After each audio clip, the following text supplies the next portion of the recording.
Hello, friends. Very good morning. Happy Monday. Big announcement.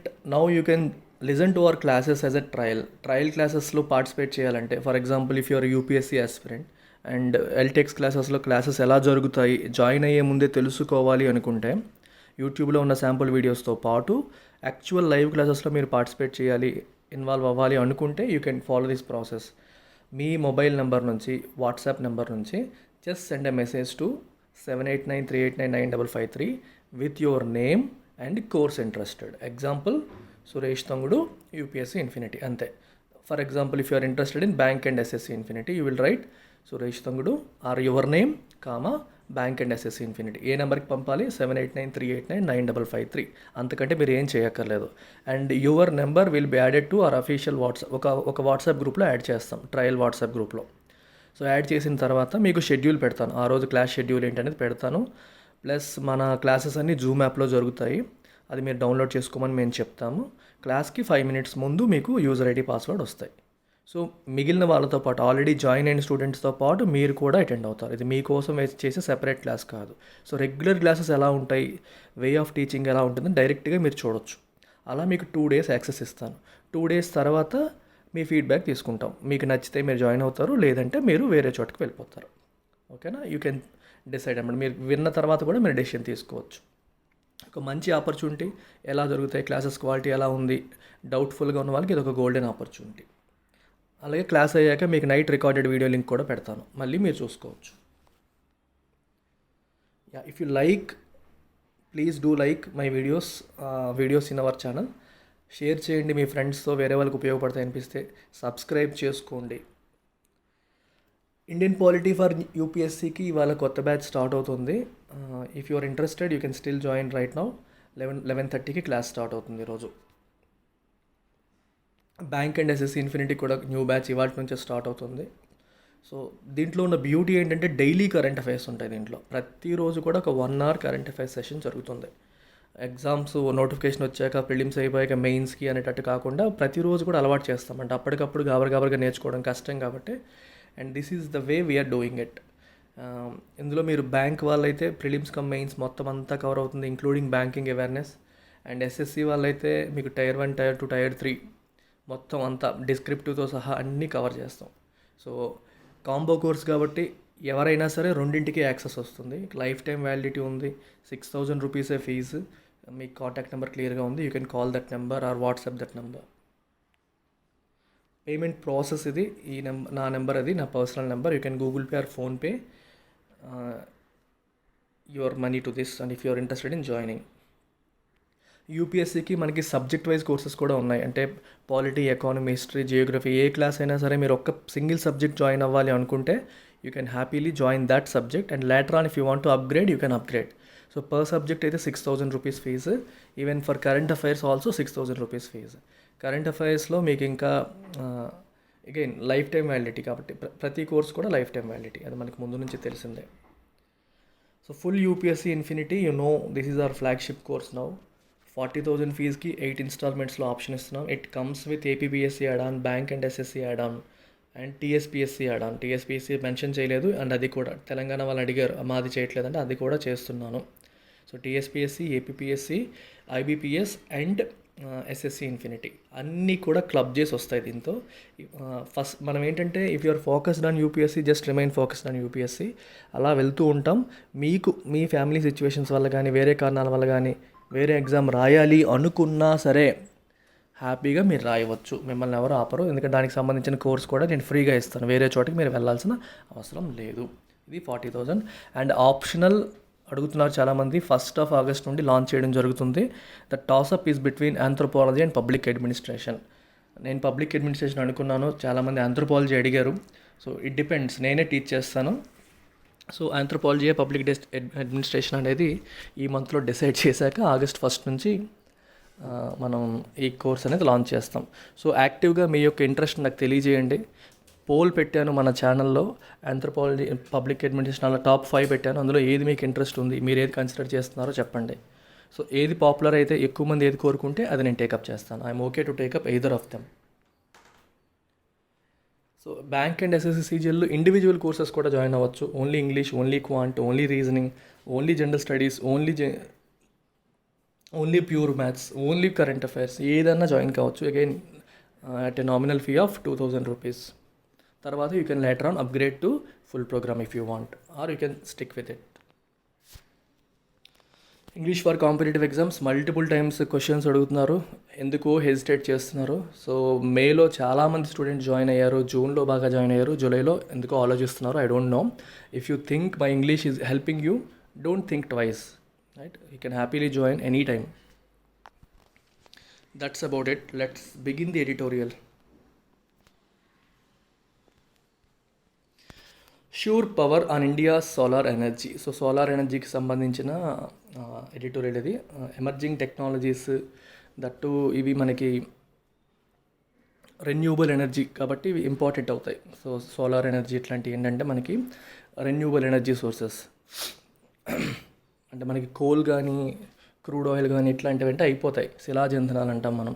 So ఇలాంటివి అయితే మనకి pollution ఉండదు అండ్ అయిపోతుందన్న భయం ఉండదు. So entire world is moving towards these kind of sources. Green energy అంటాం మనం, పొల్యూషన్కి కంట్రిబ్యూట్ చేయనిది. China is leading the world in this right now. India solar strategy should look at tapping the best globally to make locally. So tap అంటే అర్థం ఏంటంటే exploit are use resources అనమాట. వేరే చోట ఉన్న టాలెంట్ కానీ, రా మెటీరియల్స్ కానీ, టెక్నాలజీని కానీ మనం ట్యాప్ చేయాలి. ఇప్పుడు when people say you have to tap the talent pool here, అంటే ఇక్కడ ఉన్న టాలెంట్ని మనం ఉపయోగించుకోవాలి. ట్యాపింగ్ అంటే మీనింగ్ అదనమాట. So use or exploit or ఎఫెక్టివ్గా రిసోర్సెస్ని యూజ్ చేసుకోవడానికి మనం ట్యాప్ అంటాం. గ్లోబల్గా ఉన్న బెస్ట్ని యూటిలైజ్ చేసుకుంటూ టు మేక్ లోకల్గా మ్యానుఫ్యాక్చర్ చేయాలి. సో ఇది ఐడియా.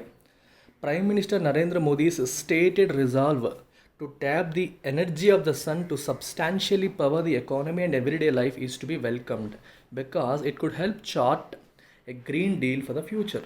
చూడండి, prime minister Narendra Modi's stated resolve. Stated అంటే చెప్పబడ్డ, స్టేట్ అంటే చెప్పడం, స్టేటెడ్ అంటే చెప్పబడ్డ, రిజాల్వ్ అంటే డిటర్మినేషన్. రిజాల్వ్ అంటే అర్థం అంటే determination. To tap the energy of the sun, సూర్యుడి యొక్క ఎనర్జీని ఎక్స్ప్లాయిట్ చేయడం అంటే యూజ్ చేయడం. ఇందాకే చెప్పాను, ట్యాప్ అంటే to use or exploit or make use of a resource అని అర్థం. To make use of the energy of the sun to substantially అంటే considerably in a significant manner to power the economy and everyday life. మన ఎకానమీని మరియు everyday లైఫ్ని power చేయడానికి is to be welcomed. ప్రధానమంత్రి గారు చూపిస్తున్న ఈ పట్టుదలను మనం ఆహ్వానించాలి, ఎందుకంటే అది గ్రీన్ ఎనర్జీ కదా. Because it could help chart a green deal for the future. భవిష్యత్తుకి ఒక గ్రీన్ డీల్కి ఒక మార్గం వేస్తుంది కాబట్టి మనం దీన్ని ఆహ్వానించాలి అని చెప్తున్నారు. ఇక్కడ ఒక చిన్న గ్రామర్ పాయింట్ చెప్తాను చూడండి. It could help chart. So జనరల్గా ఏదైనా మనం పదం చెప్పిన తర్వాత టు పెడతాం కదా. ఇప్పుడు it could help to chart అనాలి. టు ఇన్ఫినిటివ్, టు తర్వాత మనకి bare form of the verb వస్తుంది. కానీ హెల్ప్ అనే వర్బ్కి ఉన్న అడ్వాంటేజ్ ఏంటంటే టు తీసేయచ్చు. ఫర్ ఎగ్జాంపుల్ చూడండి, can you help bring a cup of water అన్నాం అనుకోండి, కరెక్ట్ వర్డ్ కాదు. Can you help lending money అలా కూడా కాదు, నాకు సరైన ఎగ్జాంపుల్ గుర్తు రావట్లేదు. బట్ ఎనీవేస్ చూడండి, హెల్ప్ తర్వాత టూ పెట్టి వర్బ్ అయినా రాయొచ్చు, టూ లేకుండా కూడా రాయొచ్చు. మీనింగ్ ఈజ్ అబ్సల్యూట్లీ సేమ్ వర్డే చూడండి. Because it could help to chart a green deal for the future అన్నా, it could help chart a green deal for the future అన్నా, మీనింగ్ ఈజ్ అబ్సల్యూట్లీ సేమ్. హెల్ప్కున్న advantage అది. Help తర్వాత to పెట్టక్కర్లేదు, పెట్టకుండా V1 పెట్టవచ్చు. That's the advantage of help. Okay, he restated the case for greater reliance on solar power for energy and as a path for self-reliant industrialization at the inauguration of a 750 megawatt photovoltaic project at Rewa in Madhya Pradesh last week. So last week Madhya Pradesh lo Rewa lo 750 megawatt project inauguration jarigindi. దాంట్లో ఆయన ఏం చెప్పారు, he restated, మళ్ళీ చెప్పారు, the case for greater Reliance on solar power మీద మనం ఇప్పుడు ఆధారపడాలి. Reliance అంటే ఆధారపడాలి, RELY, రిలై అంటే డిపెండ్ అని అర్థం, రిలయన్స్ అంటే డిపెండెన్స్. ద కేస్ ఫర్ అంటే దానిపైన ఎందుకు ఆధారపడాలి. For example the case for green energy అన్నాం అనుకోండి, అంటే అర్థం ఏంటి, గ్రీన్ ఎనర్జీ మీద మనం ఎందుకు ఫోకస్ చేయాలి, what is the case for it, what is the logic, what is the reason for it అని అనమాట. పొల్యూషన్ పెరుగుతుంది, ఇవన్నీ చూస్తున్నాం కాబట్టి so there is a stronger case for it. For energy కోసం and as a path for self reliant industrialise, అంటే మన మీద మనం ఆధారపడే ఇండస్ట్రియలైజేషన్ కోసం కూడా at the inauguration of 750 megawatt photovoltaic project at Rewa in Madhya Pradesh last week. అప్పుడు ఇవన్నీ ఆయన చెప్పారనమాట. సో ఎందుకు మనం సోలార్ పవర్ మీద ఆధారపడాలి మరియు ఎనర్జీ కోసం and as a path for self reliant industrialization. Energy కోసం మరియు సెల్ఫ్ రిలయంట్ ఇండస్ట్రియలైజేషన్ అంటే మన మీద మనమే ఆత్మనిర్భర్ అంటాం కదా, సెల్ఫ్ రిలయంట్ ఇండస్ట్రియలైజేషన్ కోసం ఎందుకు మనం సోలార్ పవర్ మీద ఆధారపడాలి అనే విషయాన్ని ఆయన ఆ ఇనాగ్రేషన్లో మళ్ళీ చెప్పారు. But as he would recognize, the idea of building a domestic solar manufacturing industry that delivers increasing volumes of quality photovoltaic cells, modules and associated equipments is long in the tooth. Long in the tooth అంటే అర్థం ఏంటంటే rather old. ఇది కొత్త idea ఏమీ కాదు, అర్థమైందా? As he would recognize, the idea of building a domestic solar manufacturing industry ని build చేయాలనే idea that delivers increasing volumes of quality photovoltaic cells, modules and associated equipment. వీటన్నిటిని తయారు చేయాలనే ఐడియా ఏదైతే ఉందో అదేమీ కొత్తది కాదు, ఇట్ ఈస్ రాదర్ ఓల్డ్. దానికి వాడిన ఎక్స్ప్రెషన్ ఏంటి, లాంగ్ ఇన్ ద టూల్, గుర్తుపెట్టుకోవాలంటే. India's installed base of this green power source is about 35 gigawatts. And its projected addition of capacity until 2024 in a COVID-19 affected future is estimated by the industry to be of the order of 50 gigawatts. Installed base అంటే అర్థం ఏంటంటే present capacity అనమాట. ఎప్పుడైనా whenever you see this word installed capacity అంటే already install అయిపోయిన, already operational అయిన మన present capacity ఎంత, 35 gigawatts ఆఫ్ ఎనర్జీ మనం ప్రజెంట్ ప్రొడ్యూస్ చేయగలుగుతున్నాం. దేని ద్వారా? సోలార్ పవర్ ద్వారా ప్రస్తుతానికి. And it's projected addition of capacity until 2024 నాటికి ఇంకా ఎంత యాడ్ చేయవచ్చు in a COVID-19 affected future. ఎందుకంటే భవిష్యత్తు ఎప్పుడు ఇంతకుముందు ప్లాన్లన్నీ పక్కకి వెళ్ళిపోయాయి, ఇంతకుముందు అనుకున్నట్టుగా జరగవు. సో ఇలాంటి టైంలో మనం ఇండస్ట్రీ ఎంత ఎక్స్పెక్ట్ చేస్తుందంటే ఇంకొక 50 gigawatts యాడ్ చేయవచ్చు అనేది industry expectation. Viewed against the goals set 5 years ago for the Paris Agreement on Climate of installing 100 gigawatts of solar power by 2022, there could be a sharp deficit. Paris Agreementలో 5 years back ఒక goal పెట్టుకున్నారు, 2022 నాటికి 100 gigawatts of installed capacity మేము తెచ్చుకుంటామని చెప్పి goal పెట్టుకున్నారు. దాంతో compare చేస్తే 2024 నాటికి మనకి ఎంత అవుతుంది, ఇక్కడ 50 ఆల్రెడీ ఉంది, 85 gigawatts, అది కూడా 2024 నాటికి. మనం పెట్టుకున్న గోల్ ఏంటి, 2022 నాటికి 100 gigawatts ఇన్స్టాల్డ్ కెపాసిటీ తెచ్చుకుంటామని గోల్ పెట్టుకున్నారు. అలా కంపేర్ చేసుకుంటే షార్ప్ డెఫిసిట్ అనేది మనకు కనిపిస్తుంది, right? There could be a possibility of sharp deficit. Deficit అంటే తెలుసు కదా, ఉండాల్సినంత లేకపోవడం. కంబైన్డ్ విత్ లో domestic cell manufacturing capacity at 3.1 gigawatts last year and heavy reliance on China, high ambition must now be supported by aggressive official policy. ఇండియాలో domestic cell manufacturing capacity చాలా తక్కువ ఉంది, only 3.1 gigawatts ఉంది. And combined with heavy reliance on China మీద చాలా ఎక్కువగా ఆధారపడుతున్నాం present. Okay, so must now be supported by aggressive official policy. So ఇవన్నీ ప్రాబ్లమ్స్. ప్రజెంట్ ఉన్నది చాలా తక్కువ, చైనా మీద ఎక్కువగా ఎక్సెసివ్ డిపెండెన్స్ ఉంది. కాబట్టి ఇప్పుడు మనం ఇలాంటి గోల్స్ని అచీవ్ చేయాలి అంటే, ఈ గ్రీన్ పాత్లో మనం వెళ్ళాలి అంటే గవర్నమెంట్ నుంచి సపోర్ట్ చాలా ఎక్కువగా ఉండాలి, అది కూడా అగ్రెసివ్గా ఉండాలి. ఈ గవర్నమెంట్ ఒకసారి ఆలోచించండి, ఏదన్నా ఒక టెక్నాలజీకి కానీ కొత్త ఇండస్ట్రీకి కానీ గవర్నమెంట్ ఏ రకంగా సపోర్ట్ చేస్తుందని చాలామంది డౌట్స్ వస్తాయి. Think of it like this way. ఇప్పుడు ఫర్ ఎగ్జాంపుల్ సోలార్ ఎనర్జీ మ్యానుఫ్యాక్చరింగ్ని గవర్నమెంట్ సపోర్ట్ చేయాలి అనుకోండి, ఏ రకంగా సపోర్ట్ చేస్తుంది? ఒకటి ఏంటంటే సబ్సిడీస్ ఇవ్వచ్చు. అంటే ఆ ఇండస్ట్రీ ఎవరన్నా పెట్టారనుకోండి, పెట్టడానికి అయ్యే ఖర్చులు కానీ అవేమీ లేకుండా చేయవచ్చు, వేవ్ ఆఫ్ చేయొచ్చు. రెండవది మ్యానుఫ్యాక్చరింగ్లో కూడా ఆ కంపెనీ పెట్టే ఖర్చులో కొంత ఖర్చుని గవర్నమెంట్ భరించవచ్చు ఇన్ టర్మ్స్ ఆఫ్ సబ్సిడీస్. మీరు ఫస్ట్ పెట్టండి, తర్వాత మీకు ఇస్తాం అంటే వాళ్ళ కంపెనీ ఏమనుకుంటుంది, మేము పెట్టే ఖర్చులో కొంత గవర్నమెంట్ ఫ్రీగా భరిస్తుంది టు ఎంకరేజ్ దమ్. దానివల్ల గవర్నమెంట్కి ఏమీ రాదు, అలా చేస్తే కంపెనీలు ఎంకరేజ్ అవుతాయి. తర్వాత లో కాస్ట్ ఫినాన్సింగ్, అలాంటి ఇండస్ట్రీస్ పెట్టడానికి అతి తక్కువ వడ్డీతో వాళ్ళకి బ్యాంకుల ద్వారా అప్పులు ఇప్పించవచ్చు. అంటే ఒక సెక్టర్ని మనం ఎంకరేజ్ చేయాలంటే గవర్నమెంట్ ఇవన్నీ చేయొచ్చు, అతి తక్కువ వడ్డీతో 0% కానీ 5% లోపు కానీ 2% తక్కువ వడ్డీతో వాళ్ళకి అప్పిచ్చారనుకోండి, వాళ్ళ క్యాపిటల్ గురించి కూడా వరీ అవ్వరు. అయ్యో తక్కువ వడ్డీకి వస్తుంది కాబట్టి టెన్షన్ లేకుండా వాళ్ళు ఇన్వెస్ట్ చేస్తారు. They will come forward, they will invest. తర్వాత వాళ్ళు మ్యానుఫ్యాక్చరింగ్ అయ్యే ఖర్చులో కూడా గవర్నమెంట్ సబ్సిడీస్ రూపంలో కొంత తిరిగిస్తే and they will feel happy. So ఈ రకంగా గవర్నమెంట్ కెన్ ఎంకరేజ్ దమ్. దానిపైన ట్యాక్సెస్ లేకుండా చేయొచ్చు కొన్నాళ్ళు. సో ఇలా రకరకాలుగా గవర్నమెంట్ అఫీషియల్ పాలసీ అనేది వాళ్ళకి ఎంకరేజింగ్గా ఉంటే private sector will come in to the picture. Once it becomes main stream, అంటే ఎక్కువ కంపెనీస్ వచ్చిన తర్వాత మనకి ఎకానమీస్ ఆఫ్ స్కేల్ వస్తుంది. ఇప్పుడు చూడండి, ఒక వస్తువు 5 వస్తువులు మ్యానుఫ్యాక్చర్ చేసామనుకోండి, ఒక ఫ్యాక్టరీ పెట్టి అందులోంచి 10 వస్తువులు చేసామనుకోండి, మీకు పర్ యూనిట్ కాస్ట్ అనేది ఎక్కువైపోతుంది. ఇంత సెటప్ పెట్టి 10 వస్తువులే చేస్తే మరి ఖర్చు అంతా వాటి మీద పడిపోతుంది కదా, ఒక్కొక్కటి రేట్ ఎక్కువైపోతుంది. అదే మీరు 10,000 వస్తువులు తయారు చేశారనుకోండి అదే ప్లేస్ నుంచి, so per unit manufacturing cost ఏమైపోతుంది, బాగా తగ్గుతుంది. దీన్నే మనం ఎకానమీస్ ఆఫ్ స్కేల్ అంటాం. అంటే నెంబర్ ఆఫ్ యూనిట్స్ ప్రొడ్యూస్ చేయడం పెరుగుతున్న కొద్దీ పర్ యూనిట్ కాస్ట్ అనేది కంపెనీకి తగ్గుతుంది. కంపెనీకి తగ్గేటప్పుడు వాళ్ళ అమ్మకం రేటు, మార్కెట్లో అమ్మే రేటు కూడా తగ్గుతుంది. సో అమ్మే రేటు తగ్గినప్పుడు వాళ్ళు కాంపిటీటివ్ అవుతారు. నీకు పర్ యూనిట్ కాస్ట్ ఎక్కువైనప్పుడు వాళ్ళు ఎక్కువ రేటుకి మార్కెట్లో అమ్మినప్పుడు మార్కెట్లో దాన్ని యాక్సెప్ట్ చేయలేకపోవచ్చు. అందుకే ఎకానమీస్ ఆఫ్ స్కేల్ రావాలి అంటే they have to produce at a mass level, mass production జరగాలి.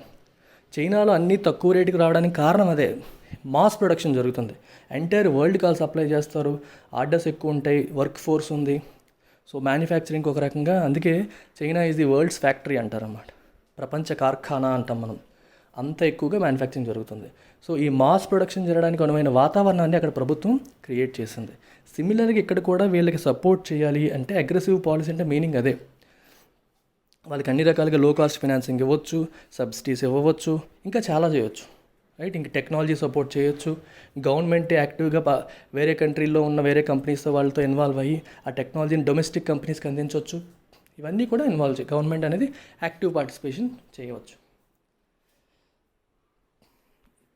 Okay, the Chinese story is one of a steady rise from insignificant manufacturing capability in the 1990s to virtual dominance through active government support in identifying and acquiring top technologies globally, importing critical raw materials such as polysilicon, acquiring solar manufacturers abroad, and investing in third countries with ready capability. So ఇది అర్థం అన్నమాట. చూడండి, China యొక్క story ఏంటి. 1990sలో China కూడా మనలాగే ఉండేది. ఎలా ఉండేటప్పుడు is one of a steady rise from insignificant manufacturing capability. వాళ్ళ మ్యానుఫ్యాక్చరింగ్ క్యాపబిలిటీ చాలా తక్కువ ఉండేది, ఇన్సిగ్నిఫికెంట్, కన్సిడరబుల్ కాదు, చాలా తక్కువ ఉండేది. టు వర్చువల్ డామినెన్స్, ఇప్పుడేంటి ఎంటైర్ వరల్డ్ని చైనా శాసిస్తోంది సోలార్ మార్కెట్లో, ఆ స్టేజ్కి వచ్చేసింది. Through active government support. ఏ రకంగా అది గవర్నమెంట్ బాగా సపోర్ట్ చేసింది ఇండస్ట్రీని. ఏ రకంగా ఇండస్ట్రీ సపోర్ట్ చేసింది, in identifying and acquiring top technologies global. ఇందాక మనం చెప్పుకున్నాం సోలార్ టెక్నాలజీస్, దీనికి సంబంధించిన టెక్నాలజీస్ ఎక్కడున్నాయి ఐడెంటిఫై చేశారు, అవసరమైతే ఎక్వైర్ చేసేసారు, కొనేశారు. తర్వాత ఇంపోర్టింగ్ క్రిటికల్ రా మెటీరియల్స్, దానికి అవసరమైన క్రిటికల్ రా మెటీరియల్స్ని ఇంపోర్ట్ చేసుకున్నారు, like polysilicon. Acquiring solar manufacturers abroad, బయట కంట్రీల్లో ఉన్న సోలార్ మ్యానుఫ్యాక్చరింగ్ కంపెనీస్ని ఎక్వైర్ చేసేసారు, కొన్నారు. ఇంకా టెక్నాలజీస్ మనకు వస్తాయి కాబట్టి. And investing in third countries with ready capability. ఇక్కడ థర్డ్ కంట్రీస్ అనే పదానికి మీనింగ్ చాలా వెతకాల్సి వచ్చింది నాకు కూడా. ఎగ్జాక్ట్గా ఏంటి, జనరల్గా థర్డ్ వరల్డ్ కంట్రీస్ అనే ఒక పదం వాడతారు. థర్డ్ వరల్డ్ కంట్రీస్ అంటే ఎకనామికల్లీ ఇన్ఫీరియర్ కంట్రీస్, ఆదాయం తక్కువగా ఉన్న ఆఫ్రికన్ కంట్రీస్ని, కొంచెం పేద కంట్రీస్ని ఈ ధనిక దేశాలు ఇలా అంటాయి అన్నమాట థర్డ్ వరల్డ్ కంట్రీస్ అని. సో అది ఒక మీనింగ్ ఉంది. కానీ ఇక్కడ అలాగే థర్డ్ కంట్రీ నేషనల్ అని ఇంకొక పదం ఉంది. థర్డ్ కంట్రీ నేషనల్ అంటే ఫర్ ఎగ్జాంపుల్ ఒక అమెరికన్ కంపెనీ ఇండియాలో బ్రాంచ్ పెట్టారు అనుకుందాం. అమెరికన్ కంపెనీ లైక్ ఐబిఎంకి ఇండియాలో బ్రాంచ్ ఉంది. అమెరికన్ కంపెనీ ఇండియాలో బ్రాంచ్ పెట్టారు, ఆ బ్రాంచ్లో ఒక ఆస్ట్రేలియన్ నేషనల్ పనిచేస్తున్నాడు అనుకోండి, you call him a third country national. ఎందుకంటే కంపెనీ ఆరిజిన్ ఏమో యుఎస్, కంపెనీ ఉన్నదేమో India. He doesn't belong to both these countries, he is a third country national, అలాగనమాట. సో థర్డ్ కంట్రీ నేషనల్ అంటే ఆ meaning కూడా వస్తుంది. ఇక్కడ థర్డ్ కంట్రీస్ అని చెప్పి వదిలేశారు. సో థర్డ్ కంట్రీస్ అని తీసుకునేటప్పుడు ఈ రెండిట్లో ఏ మీనింగ్ ఫిట్ అవుతుందా అని ఆలోచించాను నేను. నాకెందుకో రెండవ మీనింగే ఫిట్ అవుతున్నట్టు అనిపిస్తుంది. అంటే మీరు ఒకసారి చూడండి, ఇక్కడ రెండవ మీనింగ్ అంటే అర్థం ఏంటి, ఒక కంట్రీలో ఆరిజిన్, ఇంకో కంట్రీలో ఎస్టాబ్లిష్మెంట్, మూడవ కంట్రీ ఆ సెన్స్లో. ఇక్కడ మీరు ఈ సెన్స్ చూస్తే ఇంపోర్టింగ్ రా materials such as polysilicon, acquiring solar manufacturers abroad, ఇవన్నీ ఏంటంటే వేరే కంట్రీస్ నుంచి టెక్నాలజీస్ని, మ్యానుఫ్యాక్చరర్స్ని అబ్రాడ్ ఎక్వైర్ చేశారు. చూడండి, చైనా ఎక్వైర్ చేస్తోంది, వేరే కంట్రీలో ఉన్న కంపెనీ ఎక్వైర్ చేయబడుతోంది, లేదా టెక్నాలజీ ఎక్వైర్ చేయబడుతుంది. ఇక్కడ 2 కంట్రీస్ అయిపోయాయి. And investing in third countries with ready capabilities. So ఈ 2 కాకుండా మూడోది, ఫర్ ఎగ్జాంపుల్ అమెరికాలో టెక్నాలజీని చైనా ఎక్వైర్ చేసింది అనుకుందాం, అండ్ ఇండియాలో ఇన్వెస్ట్ చేసింది అనుకుందాం. అలా అప్పుడు India becomes a third country. So China acquiring country, అమెరికాలో ఉన్న టెక్నాలజీని చైనా ఎక్వైర్ చేసింది, and China is investing in India. ఆ సెన్స్లో వాడారని నేను అనుకుంటున్నాను. సో ఐఎమ్ నాట్ 100% షూర్, ఈ ఒక్క విషయంలో క్లారిటీ రాలేదు నాకు. But this is what I feel is correct from the context. And investing in third countries with ready capability, negative సెన్స్లో అక్కడ వాడలేదు, థర్డ్ వరల్డ్ అనే సెన్స్లో ఇక్కడ వాడలేదు, పాజిటివ్ సెన్స్లోనే వాడారు. కాబట్టి ఒక కంట్రీ నుంచి టెక్నాలజీని ఎక్వైర్ చేసి చైనా అనేది ఇంకో కంట్రీ అవుతుంది, మూడో కంట్రీలో ఇన్వెస్ట్ చేయడం అనే సెన్స్లో వస్తుంది with ready capability. Importantly, the domestic market was treated with great importance while promoting exports. చూడండి, డొమెస్టిక్ మార్కెట్ని చైనా విడిచిపెట్టేలా, China itself is a big market. Exports మీద ఎంత ఫోకస్ చేశారో డొమెస్టిక్ మార్కెట్స్ కూడా, అంటే చైనా ఇంటర్నల్ మార్కెట్ కూడా అంతే ఇంపార్టెన్స్ వాళ్ళు ఇచ్చారు. The pandemic presents a critical opportunity for India to plan a green deal on the lines of what the EU has committed itself to. That future growth and employment should align itself to environmental and sustainability objectives, particularly in energy production, away from dirty fuels such as coal. Pandemic, ఇప్పుడు ఈ మహమ్మారి అనేది మనకు ఒక మంచి ఆపర్చునిటీని create చేసింది, ఇచ్చింది. ఏంటది? To plan a green deal, అంటే భవిష్యత్తులో ఒక గ్రీన్ ఎనర్జీ, గ్రీన్ ఇనిషియేటివ్స్ వైపు అడుగు పెట్టడానికి ప్లాన్ చేయడానికి ఒక మంచి ఆపర్చునిటీ ఇచ్చింది. On the lines of what the EU has committed to. European union కూడా దీనికి కమిట్ అయింది. సో యూరోపియన్ యూనియన్ ఏ రకంగా అయితే గ్రీన్ డీల్కి కమిట్ అయిందో అదే రకంగా ఇండియా కూడా ప్లాన్ చేసుకునే అద్భుతమైన అవకాశాన్ని పాండమిక్ కల్పించింది అంటున్నారు. అయితే యూరోపియన్ యూనియన్ దేనికి కమిట్ అయింది చూడండి, that future growth and employment should align itself to environmental and sustainability objectives.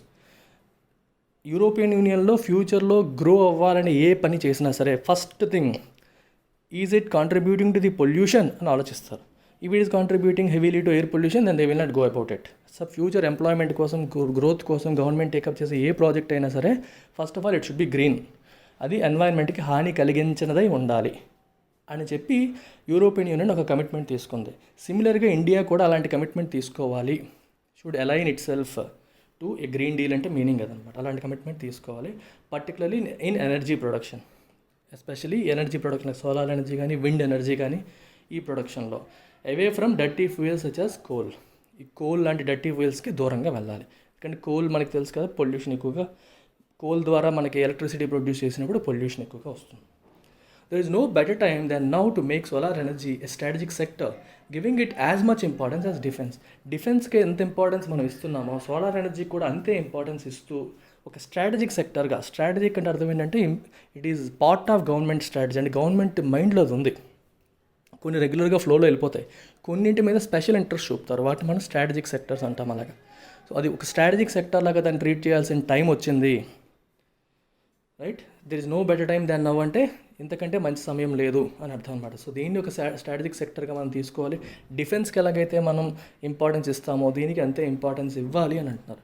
As the architect of the international solar alliance which attracted about 120 nations at its launch, India needs to show leadership to advance the manufacture and absorption of solar photovoltaic infrastructure in low and middle income countries.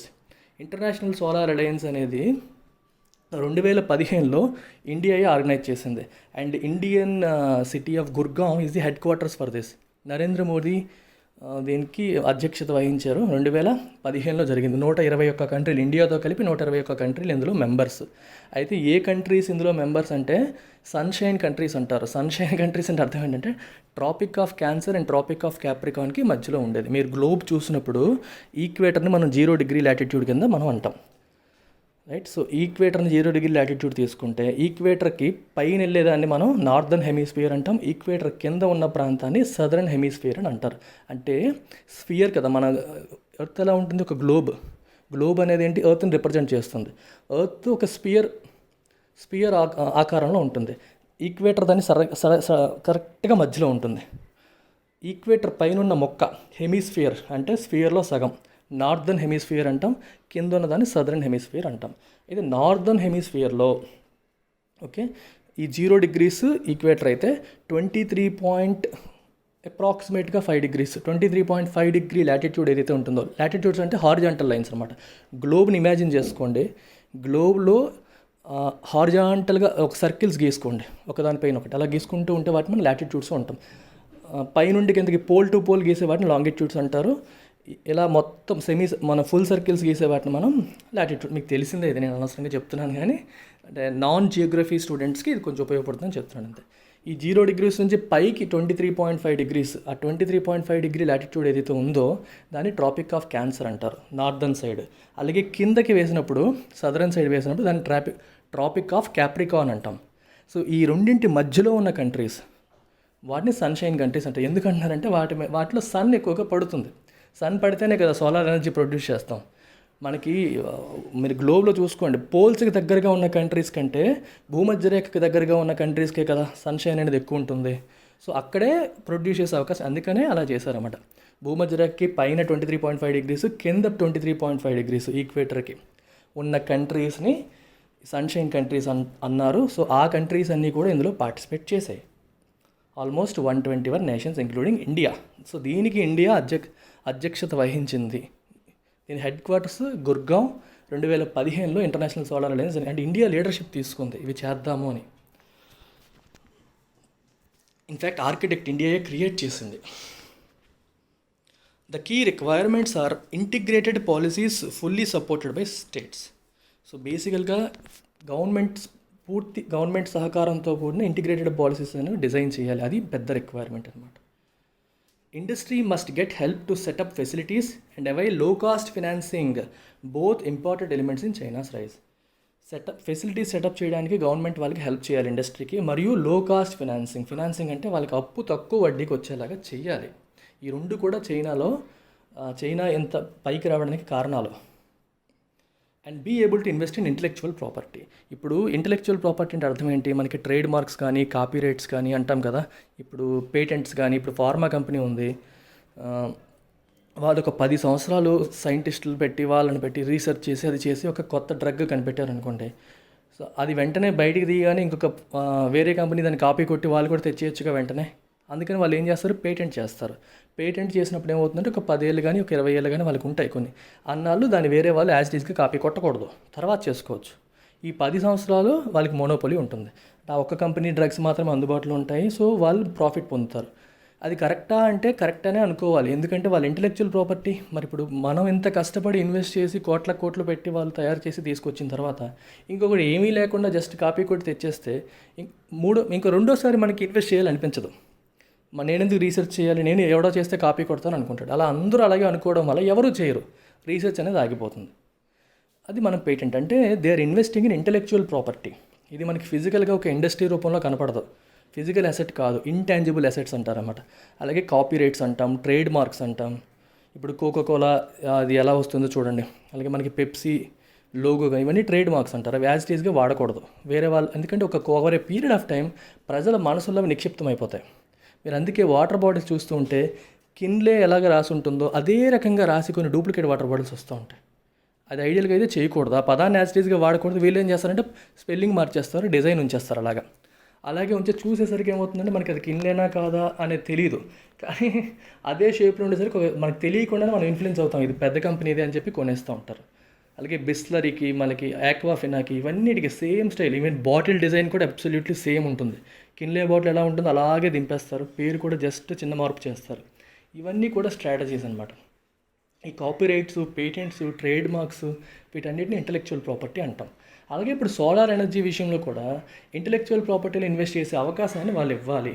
అంటే అర్థం ఏంటంటే ఏ company అయినా కష్టపడి research చేసి టెక్నాలజీని build చేసుకుంటే దాన్ని protect చేసుకునే అవకాశం వాళ్ళకి ఇవ్వాలి అని. ప్రొటెక్ట్ చేయడం అంటే ఇప్పుడు ఐపీ చేశారంటే అది ప్రొటెక్షన్, అది వేరే వాళ్ళు ఈజీగా కాపీ కొట్టకుండా దాన్ని ఆపగలిగినట్టు. If they are interested in selling it, then it's a different thing. You build a technology and you cannot allow others to copy it easily. Free copy అవకాశం ఇవ్వకుండా అమ్మాలి అనుకుంటే అమ్మవచ్చు, కానీ ఈజీగా కాపీ చేసుకునే అవకాశం ఇవ్వకూడదు. ఎందుకంటే కాపీ చేసేసుకున్నారంటే ఈజీగా, దెన్ వీళ్ళకి మళ్ళీ అది చేయాలన్న ఇన్సెంటివ్ ఉండదు. మళ్ళీ మేము ఎందుకు చేయాలి, మేము కష్టపడతాం, ఇంకోటి ఈజీగా కాపీ కొట్టేస్తున్నాడు అనే ఫీలింగ్ వస్తుంది. సో గవర్నమెంట్ ఇంటలెక్చువల్ ప్రాపర్టీని లో ఇన్వెస్ట్ చేసే అవకాశాన్ని కల్పించాలి. A forward-looking program should also look at emerging trends in deploying solar innovatively. Solar ఎనర్జీని ఇన్నోవేటివ్గా డిప్లాయ్ చేసి ఇన్నోవేటివ్గా దాన్ని ఉపయోగించే కొత్త కొత్త ట్రెండ్స్ వస్తున్నాయి, వాటి వైపు చూడాలి. అర్థమవుతుంది అంటే ఇప్పుడు ఫర్ ఎగ్జాంపుల్ చూడండి, these include newer technology such as acetic photovoltaic window తెలుసు కదా మనకి. విండోస్, మన ఇళ్ళకి విండోస్ ఉంటాయి, కిటికీలు ఉంటాయి. అవి యాస్థెటిక్ ఫోటోవోల్టాయిక్ విండో అంటే సన్ ఫేస్ చేసే విండోస్ ఏవైతే ఉంటాయో దాని మీద ఎలాగో ఎండ పడుతుంది, మరి అది ఎందుకు వేస్ట్ చేయడం? ఆ పడే ఎండను మనం ఎనర్జీగా కన్వర్ట్ చేసేసుకునే విండోని తయారు చేస్తే యాస్థెటిక్ అంటే లుక్ బాగుంటుంది. యాస్థెటిక్ అంటే చూడడానికి అట్రాక్టివ్గా అందంగా తయారు చేయబడదని యాస్థెటిక్ అంటాం. ఓకే, సో బయటకి ఎండను ఫేస్ చేసే ఈ విండోస్ ఏవైతే ఉన్నాయో వాటిని కూడా ఈ ఫోటోవోల్టాయిక్ సెల్స్తో ఫోటోవోల్టాయిక్ విండో తయారు చేసామనుకోండి, అది అందానికి అందం ఉంటుంది, దాంతోపాటు ఇట్ ప్రొడ్యూసెస్ ఎనర్జీ. ఎందుకంటే రోజంతా ఎక్స్పోజ్ అవుతూ ఉంటుంది, దానివల్ల ఎనర్జీ ప్రొడ్యూస్ అయిపోతుంది. అలాగే రూఫ్ టైల్స్ ఫర్ బిల్డింగ్స్ పైన రూఫ్ ఉంటుంది చూడండి, ఆ రూఫ్ దగ్గర కూడా ఫోటోవోల్టాయిక్ టైల్స్ పెట్టేశారనుకోండి, లుక్ వస్తుంది దాంతోపాటు, and it will produce energy. So ఇట్లాంటివి అనమాట ఇవన్నీ కొత్త ఎమర్జింగ్ ట్రెండ్స్. కొత్తగా మనం బిల్డింగ్స్ కట్టేటప్పుడు, ఇప్పుడు కొత్తగా ఈ రియల్ ఎస్టేట్ కంపెనీస్ ఏమైనా కొత్త బిల్డింగ్స్ కట్టేటప్పుడు కానీ ఏదైనా చేసేటప్పుడు కానీ ఈ ఎమర్జింగ్ ట్రెండ్స్ని చూడాలి, వీటిని దృష్టిలో పెట్టుకోవాలి. అప్పుడేమవుతుందంటే మనకి కన్స్ట్రక్షన్లో భాగంగా, ప్లానింగ్లో భాగంగా ఇది వచ్చేస్తుంది. ఒక అపార్ట్మెంట్కి అవసరమైన ఎనర్జీ అంతా అక్కడి నుంచే ప్రొడ్యూస్ చేయగలిగితే డర్టీ ఫ్యూయల్స్ మీద ఆధారపడే అవకాశం తగ్గిపోతుంది. అంటే కోల్ పైన కానీ వీటిపైన మరి ఆధారపడక్కర్లేదు, వాళ్ళే ప్రొడ్యూస్ చేసుకోగలుగుతారు. సో కన్స్ట్రక్షన్లోనే మనం దానిపైన ఫోకస్ చేయగలిగినప్పుడు ఇవన్నీ, అందుకే ఈ ఎమర్జింగ్ ట్రెండ్స్ని దృష్టిలో పెట్టుకోవాలంటున్నారు. Multi role urban structures. Multi role అంటే అర్థం అదే, ఒక ఏదన్నా మనం స్ట్రక్చర్ని బిల్డ్ చేసినప్పుడు దాని పర్పస్ అనేది ఓన్లీ బిల్డింగ్ పరంగా ఇంతకుముందు ఉన్న పర్పసే కాదు, మల్టీ రోల్. ఇప్పుడు విండోయే తీసుకోండి, విండో యొక్క పర్పస్ ఏంటి? బయట మనం చూడడానికి, లేదా గాలి మనం ఓపెన్ చేస్తే గాలి ఆడడం కోసం మనకు విండోస్ ఉంటాయి. ప్లస్ మొత్తం అంతా గోడలు పెట్టేసుకుంటే కనిపించదు కదా ఏం జరుగుతుంది అనేది, అందుకని విండోస్ పర్పస్ అది. అయితే విండోకి మల్టీ రోల్ ఏంటి? దాని నుంచి ఎలాగో సన్కి ఎక్స్పోజ్ అయింది కదా, if it produces energy also then it becomes a multi role thing. సిమిలర్గా అర్బన్ స్ట్రక్చర్స్, మనం ఇప్పుడు ఈ సిటీస్లో ఏదైనా కొత్తగా బిల్డింగ్స్ కానీ ఏమైనా కట్టినప్పుడు ఈ మల్టీ రోల్ వాటి న్యాచురల్ పర్పస్తో పాటు ఈ ఎడిషనల్ పర్పస్ కూడా మనం ఇవ్వగలిగితే పనిగా మనం దాన్ని ఉపయోగించుకోగలుగుతాం అనేది ఉద్దేశం ఇక్కడ. And greater use of residential and commercial బిల్డింగ్స్ని కూడా ఈ రకంగా వాడుకోవాలి టు డిప్లాయ్ మోర్ ప్యానెల్స్. ఈ సోలార్ ప్యానెల్స్ని ఎక్కువ డిప్లాయ్ చేయడానికి వాటిని కూడా ఇవన్నీ ఎమర్జింగ్ ట్రెండ్స్. వీటి వైపు ఒక కన్ను వేయాలి, చూడాలి. ఫార్వర్డ్ లుకింగ్ ప్రోగ్రామ్ అంటే భవిష్యత్తును దృష్టిలో పెట్టుకొని చేసేది అని అర్థం. Forward looking. If you do something in a regressive manner, ఇంకా పాతకాలం పద్ధతుల్లోకి వెళ్తే బ్యాక్వర్డ్ లుకింగ్ ప్రోగ్రామ్ అంటాం దాన్ని. అంటే ప్రపంచం అంతా ముందుకెళ్తుంటే మనమేమో ఇంకా వెనక్కి వెళ్ళేలాగా ఒక కార్యక్రమం చేసామనుకో, you call it backward looking. Forward looking అంటే భవిష్యత్తులో ఏం జరగబోతుంది, ఇలాంటివన్నీ జరగవచ్చు, ముందే దాని మీద దృష్టి పెట్టాలి అనేది forward looking thinking. Rapid progress requires a strategic shift to aid competitive domestic manufacturing. Rapid progress రావాలంటే, తొందరగా గ్రోత్ రావాలంటే, పురోగతి రావాలంటే ఈ కాంపిటేటివ్ డొమెస్టిక్ మ్యానుఫ్యాక్చరింగ్ని ఎయిడ్ చేయాలి, అంటే సహకారం ఇవ్వాలి, గవర్నమెంట్ హెల్ప్ చేయాలి. Okay, A strategic shift to aid. ఈ డొమెస్టిక్ మ్యానుఫ్యాక్చరింగ్కి మనం సహకరించాలని ప్రభుత్వం స్ట్రాటజీలో భాగంగా ఉండాలి. డిఫెన్స్కి ఎంత ఇంపార్టెన్స్ ఇస్తున్నారో దీనికి అంతే ఇంపార్టెన్స్ ఇస్తూ ముందుకు తీసుకెళ్ళాలి. ప్రభుత్వ సహకారం లేకుండా ఇది ముందుకు వెళ్ళదు అనేది ఇక్కడ పాయింట్ అనమాట. సో మీరు సమ్మరైజ్ చేయాలంటే రైట్ డైరెక్షన్లో వెళ్తున్నాము, కానీ ప్రభుత్వం అనేది సహకరించాలి విత్ అగ్రెసివ్ స్టేట్ పాలసీ అని అర్థం. చైనా నుంచి మనం ఏం లెసన్స్ నేర్చుకున్నామో కూడా ఇందులో చెప్పవచ్చు. Thank you very much.